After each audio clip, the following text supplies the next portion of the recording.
નમસ્કાર ખેડૂત મિત્રો, આપ જોઈ રહ્યા છો કૃષિને લગતા મહત્વના સમાચાર। આજે તારીખ 7/1/2025ને વાર મંગળવારના મુખ્ય સમાચાર। તો સમાચાર તરફ નજર ફેરવીએ તે પહેલા મિત્રો વિડીયોને લાઇક કરી અને ચેનલને સબસ્ક્રાઇબ કરવાનું ભૂલતા નહીં।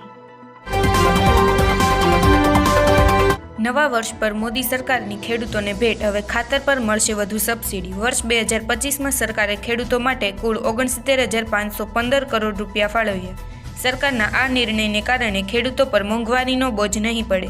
વાસ્તવમાં ખેડૂતોને પાકની સારી ઉપજ માટે ડીએપીની જરૂર છે અને વિશ્વ બજારમાં તેની કિંમત ઝડપથી વધી રહી છે, પરંતુ સરકારે એક નિર્ણય લીધો છે કે ખેડૂતોને જૂના ભાવે એટલે કે 1350 રૂપિયા પ્રતિ થેલીના ભાવે ડીએપી મળવાનું ચાલુ રહેશે।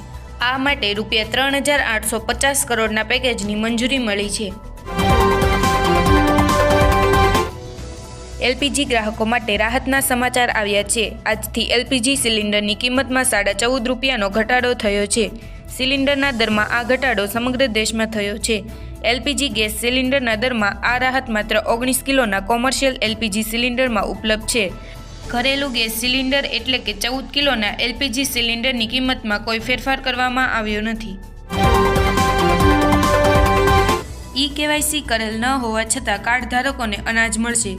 રેશન કાર્ડ ઈ-કેવાયસી નહીં હોય તેને અનાજ પુરવઠો કે અન્ય સવલત નહીં મળે, પરંતુ નહીં, ઈ-કેવાયસીની આખરી મુદત તારીખ 31/12/2024ની હતી, પરંતુ હજી રાજ્યભરમાં લાખો કાર્ડમાં ઈ-કેવાયસી થયેલા ન હોવાથી અનાજ વિતરણ બંધ કરવાના નિર્ણયને હાલ મોકૂફ રાખેલ છે।